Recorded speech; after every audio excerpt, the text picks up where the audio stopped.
Hello everyone. कैसे हो आप सब? आई होप कि आप सब अच्छे होंगे और अपनी तैयारी में लगे होंगे। हमारा जो सीरीज चल रहा था सिलेक्शन सीरीज, उस सिलेक्शन सीरीज को हम कंटिन्यू करते हैं। इससे पहले आपने तमाम वीडियोस देख लिया होगा और उसके नोट्स भी बना लिया होगा आपने। सॉइल साइंस हम इसमें डिस्कशन करेंगे, जिसे हम मृदा विज्ञान के नाम से जानते हैं। इससे पहले मृदा विज्ञान के बारे में हम आपको थोड़ा सा इंट्रोडक्शन वाली चीज़ें बता दी है कि सॉइल साइंस क्या होता है, कैसे फॉर्मेशन होता है, सरफेस सब सरफेस वगैरह क्या होता है। नो डाउट आज भी हम बेसिक से ही चलेंगे। एक बार पहले आपको इंट्रोडक्शन दे देते हैं कि इस वीडियोस में क्या क्या होने वाली है और ये वीडियो किन के लिए यूजफुल रहेगा। आफ्टर देन हम स्टार्ट करेंगे सॉइल साइंस को बहुत अच्छे तरीके से और सारी बेसिक कंप्लीट करते हुए चलेंगे। अब देखो, आप कोई भी एग्जाम की अगर प्रिपरेशन करते हो, चाहे आप सेंट्रल लेवल की कॉम्पिटेटिव एग्जाम की प्रिपरेशन करते हो या स्टेट लेवल की, तो आप दोनों के लिए ये जो वीडियोज है काफ़ी इंपॉर्टेंट रहेगा। हो सकता है कि जो सेंट्रल लेवल की तैयारी कर रहे हैं उनके लिए इनमें थोड़ा सा कंटेंट ज़्यादा मिल सकता है, तो क्या दिक्कत है, ज़्यादा ही कंटेंट पढ़ लेंगे। कई बार जैसे एजीटीए का पेपर ही होता है, उसमें हम क्या देखते हैं कि कई बार आउट ऑफ सिलेबस आ जाता है। हालांकि आउट ऑफ सिलेबस कुछ होता नहीं है, लेकिन आ जाता है आउट ऑफ सिलेबस जो हम नहीं पढ़े होते हैं, तो वैसे में भी हमें हेल्प कर जाएगा। और ये जो कंटेंट रहेगा इसमें हिंदी और इंग्लिश दोनों में रहने वाला, तो आपको 1% भी पैनिक होने की आवश्यकता नहीं है, या फिर आपको 1% भी फ्रस्ट्रेट होने की आवश्यकता नहीं है कि इंग्लिश में करा रहे हैं या फिर हिंदी में करा रहे हैं। बहुत लैंग्वेजेज यूज़ करेंगे, हालांकि समझाते ही हिंदी में ही है, इतना इंग्लिश तो हमें भी नहीं आती। और जो भी बच्चे इंग्लिश वाले हैं, हिंदी वाले हैं, वो थोड़ा सा पैनिक हो जाते हैं कि इंग्लिश में कुछ नहीं समझ में आता। जो इंग्लिश बोलता है या फिर इंग्लिश समझता है वो ज़्यादा इंटेलिजेंट, ऐसा कुछ नहीं होता। तो थोड़ा सा हमें क्या करना है, इंग्लिश को भी देखो एग्जाम पर्सपेक्टिव से कभी कभी क्या होता है ना, इंग्लिश चीज़ें हमें हेल्प कर जाती है। आज भी आप देखोगे तो यूपीएससी जैसे एग्जाम भी होता है तो इंग्लिश हिंदी दोनों में होता है। कोई अगर क्वेश्चन गलत भी होता है तो इंग्लिश को मान्यता दिया जाता है, तो इसलिए थोड़ा सा इंग्लिश भी देखेंगे, हिंदी में भी बात करेंगे। नो डाउट दोनों शब्दों में दोनों लैंग्वेजेस में बात करने वाले। अब देखो, बात करें उससे अच्छा है कि पहले हम लेआउट समझ लेते हैं। लेआउट समझ लेते हैं इन द सेंस कि सॉइल साइंस में हम क्या क्या चीज़ें पढ़ते हैं, कैसे एक रोड मैप होना चाहिए। एक रोड मैप होना चाहिए, डेट मीन्स कि हम किस पे चलेंगे, कैसे हमारे पास डिसाइड होगा कि हम यहाँ से स्टार्ट करेंगे, यहाँ पे हम खत्म करेंगे। तो पहले तो एक लेआउट हम बता देते हैं। लेआउट इन द सेंस कि हम क्या करते हैं, पहले हम अर्थ के बारे में थोड़ा सा समझेंगे, यानी कि पृथ्वी के बारे में समझेंगे कि आखिर ये पृथ्वी है क्या। क्योंकि सॉइल साइंस जो है ना, या फिर अर्थ जो है, वो एक जियोलॉजिकल स्टडी है। तो जियोलॉजिकल स्टडी ऑफ जो अर्थ होता है, उसी से एक फॉर्मेशन सॉइल होता है, उसके बारे में समझते हैं। तो पहले हमें 1 मिनट लगे, 2 मिनट लगे, 5 मिनट लगे, पहले अर्थ के बारे में हमें समझना बहुत जरूरी हो जाए। आफ्टर देन जैसे ही अर्थ हम समझेंगे तो हम पाएंगे कि अर्थ के बाद रॉक्स का फॉर्मेशन होता है। उस वाले पार्ट में ही पढ़ लेंगे कि रॉक्स कैसे बन रहा है। तो रॉक्स जब फॉर्मेशन होगा तो रॉक्स के बारे में पढ़ेंगे। अब रॉक्स में क्या होगा, इसके फीचर्स के बारे में पढ़ लेंगे। इसमें मिनरल्स होता है तो मिनरल्स के बारे में पढ़ लेंगे। इसमें एलिमेंट्स यानी कि तत्व होता है, मिनरल्स यानी कि खनिज होता है, इसके रॉक्स के कंपोनेंट यानी कि घटक होता है, उस सब के बारे में हम यहाँ पे समझेंगे। ठीक है, ये चीज़ें हम क्या करेंगे, समझने का प्रयास करेंगे। आफ्टर देन जैसे ही रॉक्स के बाद रिगोलिथ होगा, बताएंगे क्या होगा। आपको सिर्फ एक रोड मैप समझना है। एक रिगोलिथ बनेगा, रिगोलिथ से क्या बनता है, मिट्टी बनता है। तो जब रॉक्स हो जाएगा, रॉक से मिट्टी बनेगा। देखो पहले तो अर्थ हुआ, अर्थ से रॉक्स हुआ, रॉक से क्या हो गया, सॉइल यानी कि मिट्टी का निर्माण हो गया। अब जब मिट्टी का निर्माण हो गया तो मिट्टी के बारे में हम सारी चीज़ें पढ़ेंगे। इसके फिजिकल, इसके बायोलॉजिकल, इसके केमिकल कंपोजिशन के बारे में पढ़ेंगे। फिजिकल की अगर हम बात करें, देखो सबसे पहले तो अर्थ आया। अर्थ, अर्थ के बाद क्या हुआ भाई, रॉक्स आया। रॉक्स के बाद समझ लो कि ट्रू सॉइल बन गया। ये एक रोड मैप है। अर्थ के बारे में पढ़ेंगे, वो जनरल चीज़ें हो गया। रॉक्स के बारे में पढ़ेंगे, इंट्रोडक्शन वाली पार्ट हो गई कि इंट्रोडक्शन में रॉक्स क्या होते हैं, मिनरल्स क्या होते हैं, कितने प्रकार के मिनरल्स होते हैं, रॉक्स में क्या क्या चीज़ें पाई जाती हैं, रॉक्स क्या हेल्प करता है, टाइप्स उसके क्या है, वेदरिंग कैसे होता है, वो टूटता कैसे। फिर हम इस रॉक्स को तोड़ कर क्या बनाएंगे, मिट्टी बनाएंगे। और जैसे ही ये मिट्टी बनेगा तो मिट्टी में हम क्या देखेंगे, पहले इसके फिजिकल स्ट्रक्चर को देखेंगे कि भाई ये कैसे बना है। पहले तो हमें ये पता होना चाहिए जनरल चीज़ें कि ये फॉर्मेशन कैसे हुआ। फिर इसमें प्रोफाइल डेवलप होगा, एक एक लेयर्स डेवलप होंगे, ओरिजिन्स डेवलप होंगे, और इसके अंदर ऑर्गेनिक मैटर होगा। डेट मीन्स की फीचर्स ऑफ सॉइल के बारे में पढ़ लेंगे। जैसे ही फीचर्स ऑफ सॉइल के बारे में पढ़ेंगे, उसके अंदर हम फिजिकल फीचर्स के बारे में पढ़ेंगे, फिजिकल प्रॉपर्टीज के बारे में पढ़ेंगे, केमिकल प्रॉपर्टीज के बारे में पढ़ेंगे और बायोलॉजिकल प्रॉपर्टीज के बारे में। फिजिकल में हम क्या पढ़ेंगे? फिजिकल में सॉइल के टेक्सचर कैसे हैं, जैसे आप पढ़ते हो ना सिल्ट, क्ले एंड लोम, ये सब टेक्सचर है। सैंड, ये सब टेक्सचर है, तो टेक्सचर के बारे में बात करेंगे। फिर ये टेक्सचर मिलकर एग्रीगेट बनाएगा, एग्रीगेट मिलकर स्ट्रक्चर बनाएगा, उस स्ट्रक्चर के बारे में पढ़ेंगे। फिर इसके सॉइल के फिजिकल और चीज़ें देखेंगे कि इसका डेंसिटी कितना है, प्लास्टिसिटी इसमें कितना है, सॉइल में कितना वाटर होता है, वाटर का रिलेशन क्या है, सॉइल से प्लांट रिलेशन क्या है, और सॉइल से वाटर का रिलेशन क्या है, उसमें एयर कितने पाए जाते हैं, एयर कितने परसेंट होते हैं, टेम्परेचर कितना होता है सॉइल का, क्रस्टिंग क्या होता है, सॉइल का कलर किसकी वजह से कैसे बनता है, ये तमाम बातें हम फिजिक्स में पढ़ने वाले हैं। फिर हम स्टार्ट करेंगे केमिकल। केमिकल प्रॉपर्टीज में क्या देखेंगे, इसके सॉइल के कि कैसे कोई सॉइल है जो प्रॉब्लम्स हो रहे हैं, जिसे हम सॉइल प्रॉब्लमैटिक कह देते हैं, तो प्रॉब्लमैटिक सॉइल के बारे में पढ़ेंगे, प्रॉब्लमैटिक सॉइल। उसके बाद सॉइल पीएच के बारे में पढ़ेंगे, उसके सॉइल प्रोफाइल के बारे में पढ़ेंगे, फिर उसके सॉइल प्रॉब्लम्स जैसे कि आयन, कोलाइड्स, ये सारी चीज़ें केमिस्ट्री में आ जाती है, यानी कि केमिकल में आ जाएगी, जिसे हम सॉइल केमिस्ट्री के नाम से भी जानते हैं। फिर बायोलॉजिकल फैक्टर के बारे में पढ़ेंगे, बायोलॉजिकल फीचर्स के बारे में पढ़ेंगे सॉइल के। बायोलॉजिकल फीचर्स मतलब सॉइल के फर्टिलिटी, सॉइल की fertiliser, manure, biopesticide and organic matter, इन तमाम चीज़ों को पढ़ लेंगे।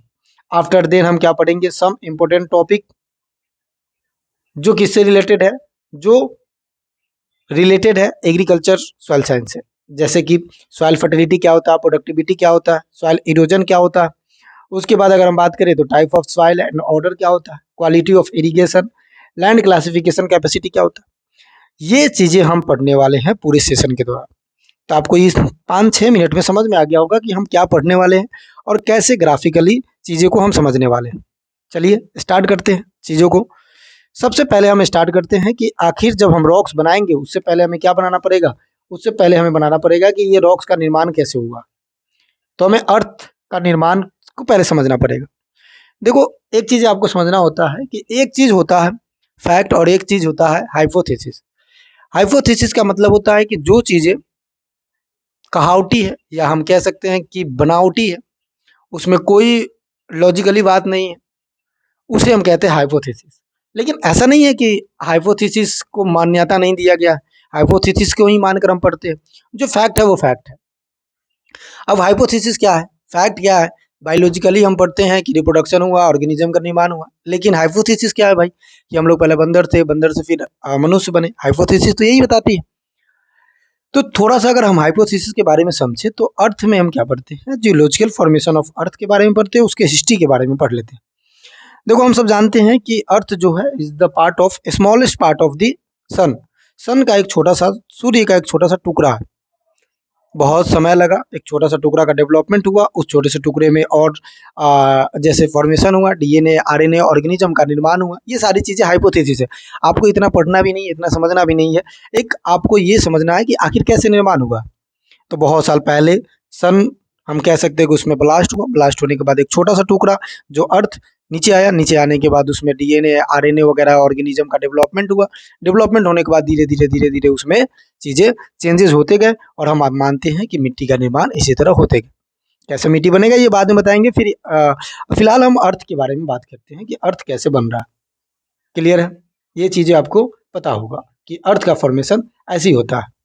अब थोड़ा सा अर्थ के स्ट्रक्चर के बारे में आप समझेंगे। किसके बारे में समझेंगे भाई, स्ट्रक्चर ऑफ अर्थ के बारे में समझेंगे। तो आप देखेंगे कि अर्थ का स्ट्रक्चर इस तरह से, इसके इंटीरियर पार्ट को जब पढ़ाएंगे तो आपको डिटेल से समझाएंगे। उसमें देखेंगे कि सबसे पहले जो होता है वो क्रस्ट होता है, फिर बाद में हम देखते हैं कि बीच वाले लेयर को मेंटल कहते हैं, और फिर सबसे लास्ट वाले लेयर को कोर कहते हैं।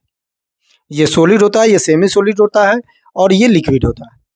इसके ऊपर क्रस्ट आते हैं, और इसी चट्टान से, इसी क्रस्ट टूट कर क्या बनता है, मिट्टी बनता है। और यही हमारा क्या कहलाता है, फॉर्मेशन ऑफ सॉइल कहलाता है। इंटीरियर पार्ट पढ़ेंगे तो अभी आपको सिर्फ हम बता रहे हैं। और इसी सॉइल के ऊपर ऑर्गेनिक मैटर होता है, मिनरल्स होता है, एयर होता है, वाटर होता है। क्लियर है। और मिनरल्स के अंदर क्या होता है, तो एलिमेंट्स होता है। ये रॉक्स के अंदर ही पढ़ेंगे, ये चीज़ें आपको याद होना चाहिए। तो ये हमारा एक छोटा सा पार्ट इंट्रोडक्शन का था, जो कि समाप्त हो गया कि रॉक्स का फॉर्मेशन से पहले हमें किसका फॉर्मेशन देखना है, अर्थ का फॉर्मेशन देखना है, जो कि क्लियर होगी। अब हम इंट्रोडक्शन वाले पार्ट में पढ़ते हैं कि इंट्रोडक्शन वाले पार्ट को कैसे स्टार्ट किया जाए। देखो, अगर सॉइल की बात करें तो हम सीधा जानते हैं कि एक पहले लैंग्वेज के बारे में पढ़ना होगा। लैटिन सबसे है, या ग्रीक के है से है, या अरेबिक से है। अब ये वर्ड क्या होता है, ये फॉर्मेशन ऑफ लैंग्वेज में हमने आपको बहुत बेहतरीन तरीके से सिखा दिया है, बता दिया है। तो अगर आपने नहीं देखा है फॉर्मेशन ऑफ लैंग्वेज तो जनरल क्लासेस को ओपन करके वहाँ पे देख लीजिएगा, जो कि प्लेलिस्ट में पड़ा हुआ है। फिर आगे हम बात करते हैं। लैंग्वेज की बात करें तो ये सोलम से लिया गया, और सोलम एक ऐसा शब्द है, लैटिन शब्द है। सोलम का मतलब जब आगे हम ओरिजिन पढ़ेंगे तो आपको बताएंगे कि ए प्लस बी को हम क्या कहते हैं, सोलम कहते हैं। चूंकि ये ट्रू सॉइल होता है, इसी के अंदर मिनरल्स होते हैं, इसी के अंदर सारे न्यूट्रिएंट होते हैं और इस पे प्लांट आसानी से ग्रो कर पाता है। तो ये सोलम शब्द से लिया गया है, जो लैटिन शब्द है। अब इस सोलम का क्या मतलब होता है, तो सोलम का मतलब कि अगर हम बात करें कि मीन्स क्या होता है, फ्लोर या ग्राउंड होता है। क्या होता है, फ्लोर या ग्राउंड होता है। अब इस सोलम को हम ए और बी होरिजन ही कहते हैं, इसको हम कहते हैं। इसको हम वेल वेदर्ड मटेरियल भी कहते हैं, कि ये पूरी तरह से टूटा हुआ वेल वेदर्ड मटेरियल है, ये वेल डेवलप मटेरियल के नाम से जानते हैं। तो ये ऑन, जैसे एक हम पढ़ेंगे ना ऑन कंसोलिडेशन मटेरियल, तो यहाँ पे पढ़ेंगे कि वेल कंसोलिडेशन मटेरियल, पूरे तरीके से टूटा हुआ बढ़िया सा तैयार हुई मिट्टी है, जिसे हम सोलम कहते हैं। सोलम को ए और बी होरिजन के नाम से जानते हैं। ये क्वेश्चन पूछा हुआ है कि किस ए और बी ओरिजिन को किसके नाम से जानते हैं, तो सोलम के नाम से जानते हैं। तो सोलम समझ गए कि लैटिन वर्ड का एक शब्द है, जिसका मतलब होता है फ्लोर या ग्राउंड। क्या मतलब होता है, फ्लोर या ग्राउंड होता है। अब ये फ्लोर या ग्राउंड क्या है, तो फ्लोर या ग्राउंड को अगर हमें समझना है तो हमें ये समझना है कि top layer of earth crust, top layer of earth crust को हम क्या कहते हैं, सॉइल कहते हैं। पहला चीज ये, अर्थ क्रस्ट को हम क्या कहेंगे, सॉइल कहेंगे। सॉइल जो है, याद रखेंगे कि पहली बार सॉइल के बारे में बताने वाले एक वैज्ञानिक थे, जिसे हम बकमैन या ब्रेडी के नाम से जानते हैं। इन्होंने बताया कि एक नेचुरल बॉडी है। कैसा है भाई, एक नेचुरल बॉडी है, इन्होंने ये बताया, सिंपल। ठीक है, बाकी अगर हम सॉइल को समझने का प्रयास करें तो हम सॉइल की एक डिफिनेशन दे सकते हैं कि सॉइल जो होता है वो एक top layer of earth crust होता है। अर्थ क्रस्ट के ऊपरी वाले भाग होता है, जो वेदरिंग ऑफ रॉक से बना है, जिसके अंदर एलिमेंट्स होते हैं और जिसके अंदर मिनरल्स होते हैं। ये सब क्या कहलाता है भाई, सॉइल कहलाता है। क्या कहलाता है, सॉइल कहलाता है। तो हम ये भी कह सकते हैं कि soil is the natural body develop from the weathering of rocks, यानी कि वेदरिंग ऑफ रॉक्स से डेवलप होकर जो प्राकृतिक रूप से मिट्टी बना है, उसी को हम क्या कहते हैं, मिट्टी कहते हैं। अब सबसे बड़ी बात है कि भाई टॉप लेयर कितना तक आप कहोगे। अभी आपने बोला कि टॉप लेयर कितना, टॉप लेयर, तो टॉप लेयर में हमें याद रखना है कि 15 से 30 सेंटीमीटर को हम क्या कहते हैं, टॉप लेयर कहते हैं, और इसी को हम सॉइल कहते हैं। ठीक है, अच्छा, इस 15 से 30 सेंटीमीटर को भी दो भागों में बांट देते हैं। एक 0 से 15, जिसे हम क्या कहते हैं, सरफेस कहते हैं। एक 15 से 30 या 30 से बिलो अगर हम चले जाए तो उसे हम क्या कहेंगे भाई, सब सरफेस के नाम से जानेंगे। इतना चीज तो हमें क्लियर होगा। अब देखना, 15 से 30 सेंटीमीटर में आपने दो भागों में बांट दिया, यानी कि 0 से 15 और फिर 15 से 30 या फिर मोर देन 30। तो 0 से 15 जो होगा ना, अगर 1 हेक्टेयर का वेट निकाले कि भाई इसका कितना वेट हो सकता है 1 हेक्टेयर का, तो 0 से 15 सेंटीमीटर का अगर 1 हेक्टेयर का वेट निकालते हैं तो याद रखिएगा 2.25 गुने 10⁻6 kg क्या होता है, इसका वेट होता है। कई बार पूछ लिया जाता है कि वेट ऑफ सरफेस, तो वेट ऑफ सरफेस इतना होता है। फिर से लिख देते हैं कि वेट ऑफ सरफेस कितना होता है। वेट ऑफ सरफेस की बात करें तो 2.25 गुने 10⁻6 kg, ये वेट ऑफ सरफेस होता है, जिसे हम फरो स्लाइस के नाम से जानते हैं। फरो स्लाइस के नाम से जानते हैं। फरो स्लाइस, वो जो पिज्जा खाते हैं तो उसमें स्लाइस होता है ना, उसी तरह से फरो स्लाइस होते हैं, तो इसे हम फरो स्लाइस के नाम से भी जानते हैं, और इसी को हम क्या कहते हैं, तो सॉइल कहते हैं। अब इतना चीज समझने के बाद अगर हमें डिफिनेशन के बारे में समझना हो कि भाई अब डिफिनेशन क्या हो सकता है इसका, तो हम कह सकते हैं, लिख लेना सबको, soil is geographical science in which study about, पहले लिखो, soil is the geographical science in which study about soil formation, distribution, classification and soil properties. क्या लिखना है, soil is the geographical science, geological science in which study about soil formation, classification, description and soil properties. अब soil properties में क्या क्या आ जाएगा भाई, soil properties में आ जाएगा केमिकल प्रॉपर्टी, बायोलॉजिकल प्रॉपर्टी, और फिर हम याद रख सकते हैं फिजिकल प्रॉपर्टी। ये सब क्या कहलाएगा? सॉइल कहलाएगा। तो सॉइल हमने समझ लिया कि सॉइल क्या कहलाता है। डिफिनेशन को और आगे देखेंगे कि अलग अलग साइंटिस्ट ने अलग अलग डिफिनेशन दिया है। उससे पहले हम थोड़ा सा चीज़ें देख लेते हैं कि जो सरफेस और सब सरफेस हमने बांटा है अलग अलग भागों में, कि सरफेस ऊपर वाले को कहते हैं, सब सरफेस नीचे वाले को कहते हैं। तो उसको थोड़ा सा हम ये समझते हैं कि आखिर क्या क्या उसमें क्राइटेरिया हो सकता है, क्या क्या उसमें गुण हो सकता है सरफेस और सब सरफेस। कई बार क्वेश्चन तो अलग बात है, लेकिन हमें समझ में नहीं आता है कि what is the difference between surface and सब सरफेस। तो इसको हम समझेंगे। जैसे ये सरफेस हो गया, ये टॉप लेयर हो गया जहाँ पे ये फील्ड है, इसके नीचे मिनरल्स वगैरह है, पेरेंट मटेरियल है, बेड रॉक्स है। इसको हम बाद में बात करेंगे। फिलहाल हम सरफेस और सब सरफेस को क्लासीफाई कर रहे हैं। देखो सरफेस और सब सरफेस। अब देखना यहाँ पे हिंदी इंग्लिश दोनों में लिखा हुआ है, इसको समझने का प्रयास करना। पहला सरफेस है, टॉप लेयर है, तो पहले तो आपको याद होना चाहिए कि ये कितना लेयर कितने के बीच में होगा भाई। तो 0 से लेकर 15 सेंटीमीटर के ऊपर वाले जो टॉप लेयर है उसे हम क्या कहेंगे? सरफेस कहेंगे। पहला चीज। सब सरफेस 15 से 30 सेंटीमीटर नीचे होगा। ये कंप्लीटली डीजनरेटेड होगा। डीजनरेटेड मतलब पूरी तरह से क्या है, ये तैयार मिट्टी है, ये पूरी तरह से तैयार नहीं होगा, पार्शियली डीजनरेटेड होगा। उसके बाद good exchange of gases, gases का एक्सचेंज यहाँ पे ज़्यादा होगा। उसके बाद लेस एक्सचेंज ऑफ गैसेस, यहाँ पे गैसेस का एक्सचेंज कम होगा। अब यहाँ पे टीलेज ज़्यादा होता है इसलिए पोर स्पेस ज़्यादा बनेगा। यहाँ पे टीलेज कम हो रहा है, सब सरफेस में कौन टीलेज करेगा? तो यहाँ पे कम हो जाएगा। मोस्ट ऑफ द क्रॉप किस पे ग्रो करता है? सरफेस पे ग्रो करता है। तो यहाँ पे न्यूट्रिएंट वगैरह ऐड होते चला जाता है, तो यहाँ पे न्यूट्रिशन ज़्यादा होता है।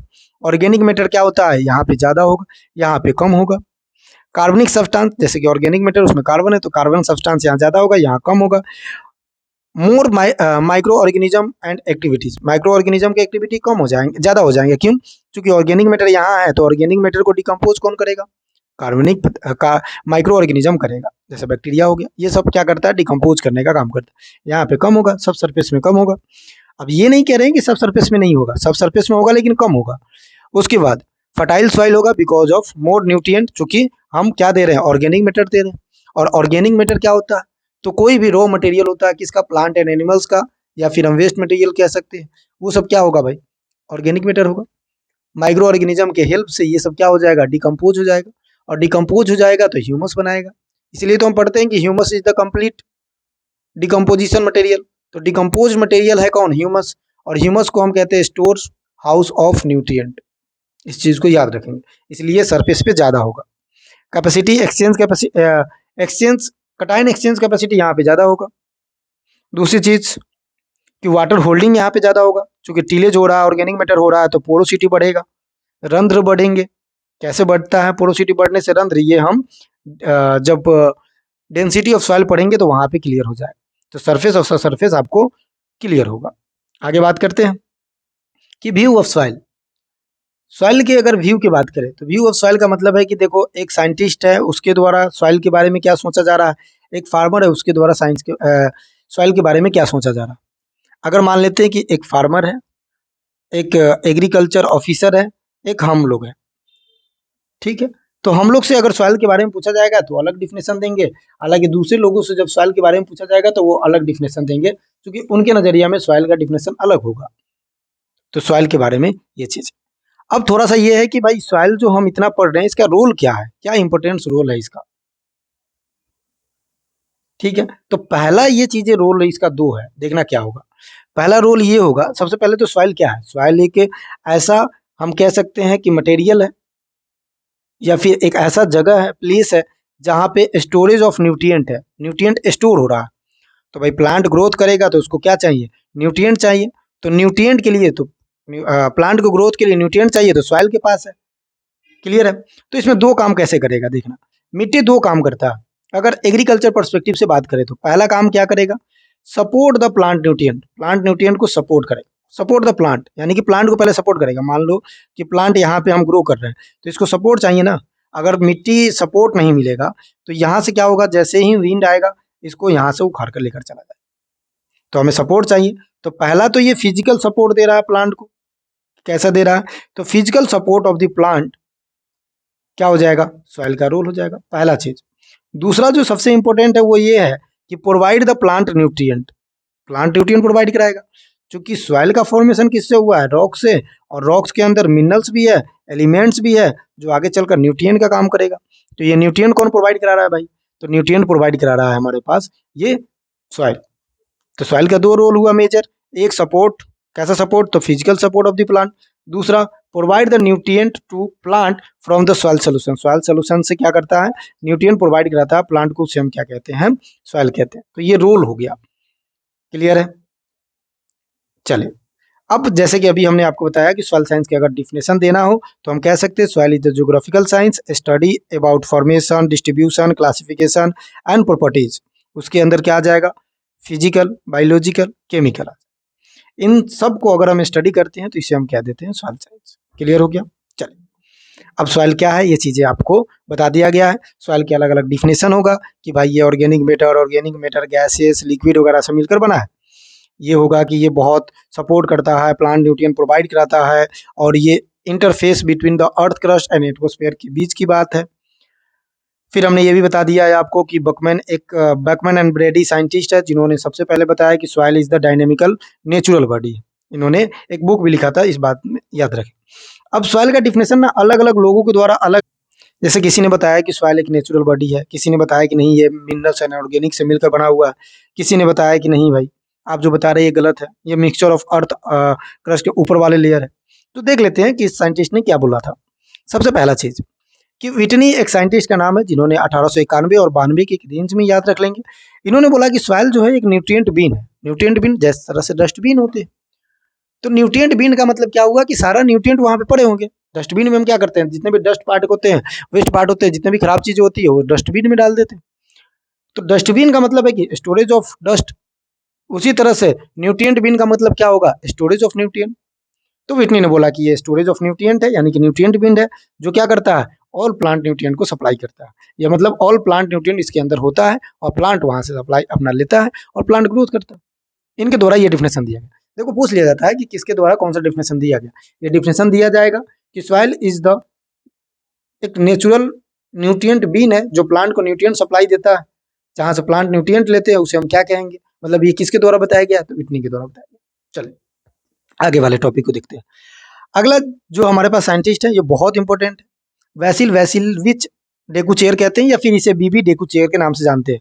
1900 के करीब में इन्होंने बताया कि सॉइल जो है एक प्राकृतिक बॉडी है जो मिनरल्स एंड ऑर्गेनिक मैटर के मिलने से बना है। इन्होंने सिंपल बता दिया कि भाई उसके अंदर मिनरल्स होते हैं, ऑर्गेनिक मैटर होते हैं, इनसे मिलकर जो बनता है उसे हम सॉइल कहते हैं, और इनको हम फादर ऑफ सॉइल के नाम से जानते हैं। लिख लेना ये चीजें कि फादर ऑफ सॉइल साइंस किसे कहेंगे? बीबी डेकुचेर की कहेंगे। Father of modern soil science किसे कहेंगे? बीबी डेकुचेर की कहेंगे। फादर ऑफ मॉडर्न पेडोलॉजी किसे कहेंगे, या पेडोलॉजी के फादर किसे कहेंगे? बीबी डेकुचेर को कहेंगे। अब आपको मन में आएगा कि पेडोलॉजी क्या होता है, ये आगे डिस्कशन करें। तो ये क्या कहलाते हैं? Father of soil science, father of pedology, father of modern pedology, father of modern science. 1900 के दशक में इन्होंने बताया था। इंडियन में अगर पूछे आपसे तो आप इंडियन सॉइल के बारे में भी, मतलब इंडियन फादर के बारे में भी आपको याद होना चाहिए कि इंडिया में कौन फादर है। तो याद रखेंगे, इंडिया के फादर की बात करें तो जेवी लिथर है, JW लिथर, सॉरी क्या है? JW लिथर। JW लिथर को हम क्या कहते हैं? Indian father of soil science कहते हैं। क्लियर हो गया? चल, तो ये हमारे पार्ट क्लियर हो गया। फिर अगले बार अगर हम बात करें जेफी के द्वारा, तो इन्होंने बताया कि सॉइल एक नेचुरल बॉडी है, लेकिन इन्होंने क्या किया? बीबी डेकुचेर के कंसेप्ट को थोड़ा सा मॉडिफाई किया कि ये हॉरिजेंटली लेयर में होते हैं, यानी कि हॉरिजेंटली हॉरिजन बनाकर ये क्या करते हैं? अरेंज रहते हैं आपस में। इन्होंने सिर्फ ये बताया। उसके बाद जेनी ने बताया 1941 में कि नहीं, सॉइल एक नेचुरल बॉडी है लेकिन ये रॉक्स और मिनरल्स के वेदरिंग से बना है। देखो, विटनी ने क्या बताया कि न्यूट्रिएंट भी है, सारा न्यूट्रिएंट इसमें अवेलेबल है, प्लांट यहाँ से एब्जॉर्ब कर लेगा। बेस्ली या फिर हम कह सकते हैं बीबी डेकुचेर ने क्या बताया? तो एक नेचुरल बॉडी है जहाँ से मिनरल्स और ऑर्गेनिक मैटर के मिलने से बनता है। जेफे ने क्या बताया, या फिर जेफे ही कहते हैं इसको, इन्होंने बताया कि एक नेचुरल बॉडी है लेकिन हॉरिजॉन्टली होते हैं। जेरी ने बोला कि नहीं, आप लोग गलत बता रहे हो, नेचुरल बॉडी है जो रॉक्स एंड मिनरल्स के वेदरिंग से बना है। ठीक है, लास्ट वाला मत याद रखिए, इतना आपको क्लियर होगा। आगे चलते हैं। अब थोड़ा सा चल ही रहे हैं, सॉइल पढ़ ही रहे हैं, तो उसी सिलसिला में हम जान लेते हैं कि भाई सॉइल साइंस का फुल फॉर्म क्या होता है। देखो, अपने से बनाया हुआ फुल फॉर्म है। एस का मतलब होता है सोल, सोल का मतलब होता है आत्मा। ओ का मतलब होता है ऑफ, आई का मतलब होता है इन्फिनाइट, और एल का मतलब होता है लाइफ, यानी कि अनंत जीवन का एक आत्मा है। अनंत जीवन का आत्मा है मतलब कई वर्षों से ये चला आ रहा है, जो हमें क्या प्रोवाइड करता है, फूड प्रोवाइड करता है प्लांट के माध्यम से, जो न्यूट्रिएंट दे रहा है प्लांट को। तो ये क्या है, सोल ऑफ इन्फिनाइट लाइफ है। और soul of infinite life life किसने कहा था, तो WEH ब्लम ने कहा था। इस चीज को याद रखेंगे, और याद रखेंगे तब सॉइल को हम क्या कहते हैं, क्यों कहते हैं कि सोल ऑफ लाइफ है, because of physically support of the plant and provide the nutrient for the plant from the soil surface. तो ये क्या कहलाएगा, सॉइल कहलाएगा। थोड़ा सा हम एक स्टेप बाय स्टेप समझते हुए चल रहे हैं। आई होप कि आपको ये सारी चीजें बहुत अच्छे से समझ में आ रहा होगा, क्लिस्टर क्लियर होगा। चलिए अगला टॉपिक देखिए, यहाँ पे भी हमने फोटो लगा दिया है तो देख लीजिएगा। वैसिल डेगुचेयर 1900 के सदी में इन्होंने बताया था कि सॉइल जो है ऑर्गेनिक मैटर और मिनरल से मिलकर बना हुआ है, और इनको हम father of soil science, father of modern pedology और मॉडर्न सॉइल साइंस के फादर भी कहते हैं। JW लीथर, जिनको हम father of soil science in India कहते हैं। अच्छा, कुछ वैज्ञानिक है, कई बार क्या होता है एग्जाम में डायरेक्ट यहाँ से क्वेश्चन पूछ लिए जाते हैं, तो याद रखेंगे। सॉइल साइंस हमने बताया कि बेबी डेगुचेयर कहते हैं father of soil science, modern pedology, genetically classification, genetically system of classification soil को दिया था। Zonality zonality concept of soil taxonomy, taxonomy भी इनके द्वारा दिया गया था। जेनी के द्वारा क्या दिया गया था, तो सॉइल फॉर्मेशन जब आगे पढ़ेंगे तो उन्होंने दो भागों में बांटा था, क्लाइमेट और ऑर्गेनिज्म जैसे मॉडिफाई वगैरह, ये चीज़ आगे समझेंगे। बकमैन और ब्रेडी ने क्या बताया, first time soil is the dynamical natural body है। उसके बाद लिविंग्स ने बताया, वेन लिविंग्स की अगर हम बात करें तो इन्होंने बहुत चीज़ें दी थी जिनको हम उनके नाम से जानते हैं, जैसे कि फादर ऑफ मिनिमम लॉ, उसके बाद father of reinstitution, father of limiting theory, father of agriculture chemistry and father of fertiliser chemistry के नाम से भी जानते हैं। इस बात को थोड़ा सा हमें क्या करना है, ऐड करना है। उसके बाद एक अलग फादर की बात करें, थॉमस ग्राहम, ये पढ़ेंगे आगे। थॉमस ग्राहम की अगर बात करें तो इन्होंने कोलाइड जो शब्द होता है, कोलाइड्स क्या होता है, तो लेस देन 0.001 mm का अगर कोई मिट्टी होता है पार्टिकल्स, उसे हम क्या कहते हैं, कोलाइडल्स कहते हैं, जो क्ले से बिल्कुल छोटा होता है। और इनको फादर ऑफ सॉइल केमिस्ट्री के नाम से भी जानते हैं। किसके नाम से जानते हैं, थॉमस ग्राहम को हम फादर ऑफ सॉइल केमिस्ट्री के नाम से जानते हैं। उसके बाद फिर आगे आता है कि हमारे पास है थॉमसन अवे की बात करें तो एक्सचेंज, जब आगे पढ़ेंगे कटायन एक्सचेंज कैपेसिटी, कटायन मतलब जो प्लस वाले होते हैं ना, उसमें एक्सचेंज कैपेसिटी कितना है उसको हम कहते हैं कटायन एक्सचेंज कैपेसिटी। हिलर्स के बारे में बात करें, सॉइल फिजिक्स के बारे में, जिसमें soil texture, soil structure, soil consistency, soil crusting, ये सारे पार्ट हम पढ़ेंगे। Soil colour, soil temperature, soil water, ये सब क्या हो जाएगा, फिजिक्स में आ जाएगा। रिचार्ड एंड गार्नर की बात करें तो जैसे ही फिजिक्स के अंदर एक टॉपिक पढ़ेंगे soil water, soil moisture tension, तो उसके अंदर हम पढ़ेंगे कि सॉइल मॉइस्चर टेंशन को हम कैसे निकालते हैं। टेंसियोमीटर या जिसे हम ईरोमीटर के नाम से जानते हैं, और किसने डिस्कवर किया था, तो रिचार्ड एंड गार्डनर ने किया था। डॉक्टर कोपन की बात करें तो इन्होंने क्लासिफिकेशन भी दिया था, और टोटल एसिडिटी इन सॉइल, मतलब सॉइल के अंदर कितना एसिडिटी है इन्होंने बताया था। JW लीथर के बारे में आप जानते हैं कि father of soil and agriculture chemistry India को हम कहते हैं, Indian father of soil and agriculture chemistry कहते हैं। थॉमस ग्रामन अभी बताया कि सॉइल कोलाइड्स दिया हुआ था। ये बहुत इंपॉर्टेंट पॉइंट है, जितने भी पॉइंट अभी तक हमने कराया ये एग्जाम पर्सपेक्टिव से बहुत जरूरी है, तो इसको क्या करेंगे, अगर आपको नहीं पता है तो उसे नोट डाउन कर लेंगे एट ए टाइम। चलिए आगे की तरफ चलते हैं। हमने बताया ही है कि सॉइल क्या होता है, एक 3 डायमेंशनल बॉडी होते हैं जिसके अंदर विड्थ होता है, डेप्थ होता है और लेंथ होता है, यानी कि चौड़ाई, गहराई और लंबाई होता है। लेकिन लैंड जो होता है, यानी कि जो हम भूमि जानते हैं जिस पे घर बनता है, कंस्ट्रक्शन होता है, रोड बनता है, वो 2D होता है। क्या होता है, 2D होता है, जिसमें डेप्थ नहीं होता है। क्लियर है। चलिए अब कुछ टर्मिनोलॉजी है जो आगे आपको काम देगा, बहुत इंपॉर्टेंट भी है। उस टर्मिनोलॉजी को हम क्या करते हैं, याद कर लेते हैं, और उसको हम समझ लेते हैं कि आखिर ये टर्मिनोलॉजी क्या बताना चाह रहा है। सबसे पहले पेट्रोलॉजी। अच्छा एक चीज याद रखिएगा, हमने आपको बोला था कि जिसके लास्ट में वाई लगा हो, लॉजी लगा हो, RY लगा हो, वो शब्द क्या हो जाएगा, ग्रीक से लिया जाता है। तो याद रखेंगे कि लॉजी और यहाँ पे जितने भी शब्द लगा हुआ है ये किससे लिया गया है, तो ग्रीक वर्ड से लिया गया। यानी कि पेट्रोलॉजी, पेट्रोग्राफी, पेट्रोजेनेसिस, जो तीनों शब्द है हमारा किससे लिया गया है, तो याद रखेंगे ग्रीक शब्द से लिया गया। अब यहाँ क्वेश्चन बनता है कि भाई क्या होता है पेट्रोलॉजी, क्या होता है पेट्रोग्राफी, क्या होता है पेट्रोजेनेसिस।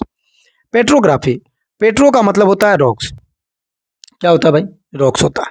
लॉजी का मतलब होता है study, that means study of rock, चट्टानों के बारे में अध्ययन करना क्या कहलाएगा? पेट्रोग्राफी, पेट्रोलॉजी कहलाएगा। और हाँ, हिंदी वाले भी थोड़ा सा कुछ जैसे इंग्लिश की टर्मिनोलॉजी है उसको इंग्लिश में ही समझेंगे, जैसे पेट्रोलॉजी को पेट्रोलॉजी ही समझेंगे, बहुत आपको हेल्प करेगा। क्लियर है?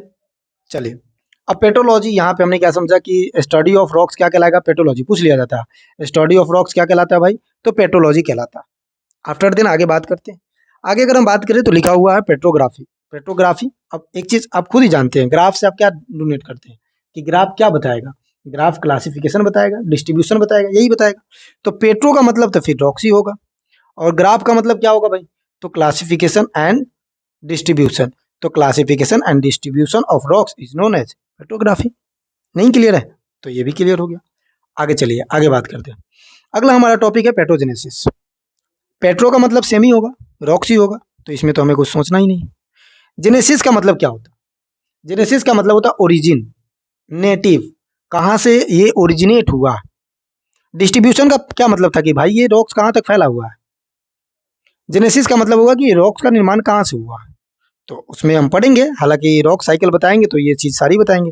तो जेनेसिस ऑफ रॉक्स की अगर हम बात करें तो यहाँ पे क्या आ जाएगा? पेट्रो मतलब रॉक्स, और जेनेसिस मतलब ओरिजिन। तो ओरिजिन ऑफ रॉक्स क्या कहलाएगा? पेट्रोजेनेसिस कहलाएगा। ओरिजिन ऑफ रॉक्स क्या कहलाएगा? पेट्रोजेनेसिस कहलाएगा। तो इसमें तो नो डाउट, आपको कोई डाउट होना ही नहीं चाहिए। पहला चीज़ क्या हमने समझा कि पेट्रोग्राफी क्या है? Study of rocks, petrography, petrology. दूसरा हमने समझा पेट्रोग्राफी। तो स्टडी ऑफ रॉक्स ना कह के हम यहाँ पे क्या कहेंगे कि रॉक्स के क्लासिफिकेशन को समझना, इसके डिस्ट्रीब्यूशन को समझना, वो क्या कहलाएगा? पेट्रोग्राफी कहलाएगा। पेट्रोजेनेसिस का मतलब है कि रॉक्स जो होता है वो कहाँ से आया, उसका ओरिजिनेट कहाँ से हुआ, इसको हम क्या कहेंगे? पेट्रोजेनेसिस। अच्छा, रॉक्स के अंदर अगर मान लो कोई चट्टान के अंदर कोई भी प्लांट, जैसे रॉक्स में क्रैकिंग आता है, जैसे वेदरिंग ऑफ रॉक्स पढ़ाएंगे तो वहाँ पे आपको समझ में आएगा, उसके अंदर कोई भी प्लांट ग्रो कर जाता है उसे हम क्या कहते हैं? लिथोफाइट कहते हैं। क्या कहते हैं? लिथोफाइट कहते हैं। तो रॉक्स में कोई प्लांट ग्रो कर रहा है उसे हम लिथोफाइट कहते हैं। अच्छा, एक चीज और, कोई भी रॉक्स है ना, 1 इंच रॉक्स, जैसे मान लो ये है तो 1 इंच इतना हुआ, तो इतना दूर पूरे रॉक्स बनने में, मोटाई तैयार करने में कितना समय लगता है? तो 800 से लेकर 1000 ईयर्स लगते हैं एक रॉक्स को, मतलब एक मिट्टी बनने में, 1 इंच मिट्टी बनने में। 1 इंच मान लो कि इतना है, तो ये पूरे 1 इंच का कवरिंग अगर बन गया तो कितना समय लग रहा है? तो बन रहा है 800 से लेकर 1000। चलिए, अब कुछ इंपॉर्टेंट टॉपिक जो काफ़ी इंपॉर्टेंट है उसको भी ध्यान में रखिएगा और उसको समझिएगा। जैसे कि सबसे पहला हमारे पास क्या आता है? क्लासेस या अप्रोचेस ऑफ सॉइल।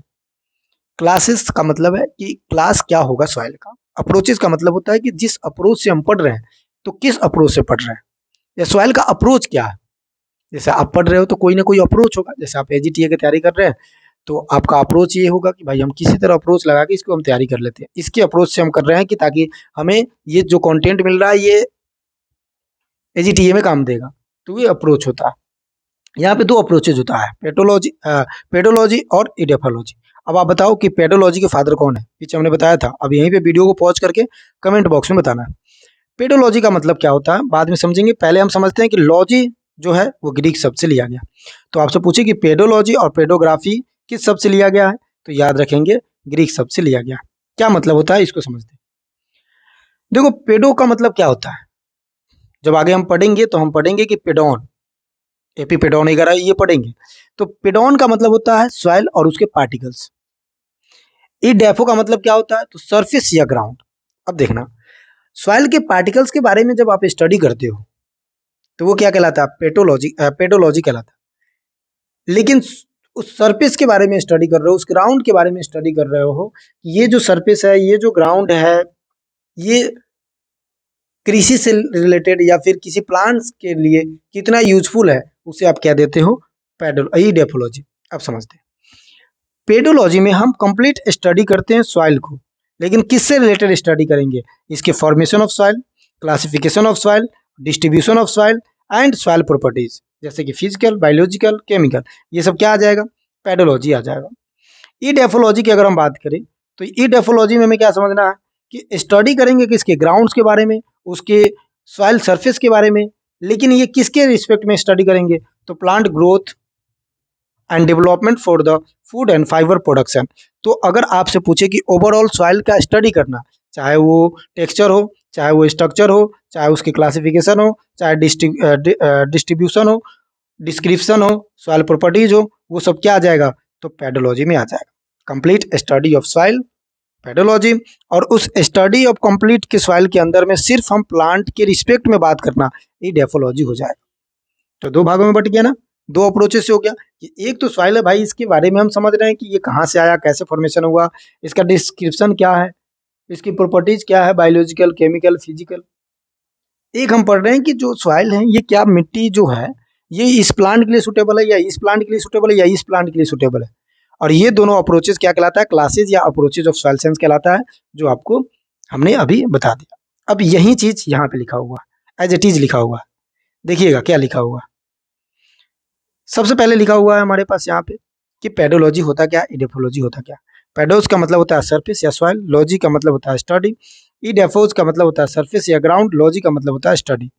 पैडोज यानी कि पार्टिकल्स के स्टडी करना क्या कहलाएगा, पैडोलॉजी कहलाएगा। तो complete study of soil related to formation, classification, description, soil properties, physical, biological and chemical क्या कहलाएगा, पैडोलॉजी कहलाएगा। इडेफोलॉजी की बात करें तो study of soil with respect to the plant growth, fibre, food, ये क्या कहलाएगा, तो ये इडेफोलॉजी कहलाएगा। क्लियर है। तो ये दोनों अप्रोचेज हो गए। अब 6 ब्रांचेज होते हैं। कितने ब्रांच होते हैं, 6 ब्रांचेज होते हैं सॉइल साइंस में। उस ब्रांचेज को हमें पढ़ना होता है। जैसे कि सॉइल फर्टिलिटी के बारे में, सॉइल फर्टिलिटी में हम पढ़ते हैं कि न्यूट्रिएंट आया कहाँ से, कैसे न्यूट्रिएंट बना, क्या क्राइटेरिया है न्यूट्रिएंट का, कितने न्यूट्रिएंट है, मैक्रो न्यूट्रिएंट क्या है, माइक्रो न्यूट्रिएंट क्या है, प्राइमरी क्या है, सेकेंडरी क्या है। तो ये चीजें हम पढ़ते हैं सॉइल फर्टिलिटी में कि वो सॉइल की कितनी फर्टिलिटी है। आगे जब एक चीज और पढ़ोगे सॉइल फर्टिलिटी एंड प्रोडक्टिविटी, तो उसमें पढ़ोगे कि सॉइल फर्टिलिटी का मतलब होता है कि the capacity of soil to provide the nutrient for the plant for the growth and development क्या कहलाता है, सॉइल फर्टिलिटी कहलाता है। ये इनहेरिटेंट होता है। इनहेरिटेंट मतलब अंदर इसके गुण होते हैं कि इसके अंदर न्यूट्रिएंट है और ये फर्टिलिटी हो सकता है।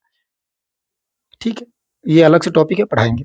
सॉइल केमिस्ट्री जिसमें हम आयंस के बारे में पढ़ते हैं, कोलाइड्स के बारे में पढ़ते हैं, प्रोबलाइटिक सॉइल के बारे में, प्रोब्लोमैटिक सॉइल के बारे में पढ़ते हैं। सॉइल फिजिक्स जिसमें टेक्सचर के बारे में पढ़ते हैं, जिसमें हम स्ट्रक्चर के बारे में पढ़ते हैं, जिसमें क्रस्टिंग के बारे में पढ़ते हैं, जिसमें हम सॉइल एयर के बारे में पढ़ते हैं, सॉइल वाटर के बारे में पढ़ते हैं, टेम्परेचर के बारे में पढ़ते हैं, कलर्स के बारे में पढ़ते हैं, डेंसिटीज के बारे में पढ़ते हैं, क्रस्टिंग के बारे में पढ़ते हैं। तो ये सारा कंसिस्टेंसी के बारे में पढ़ते हैं। ये सब किसमें पढ़ेंगे, सॉइल फिजिक्स में।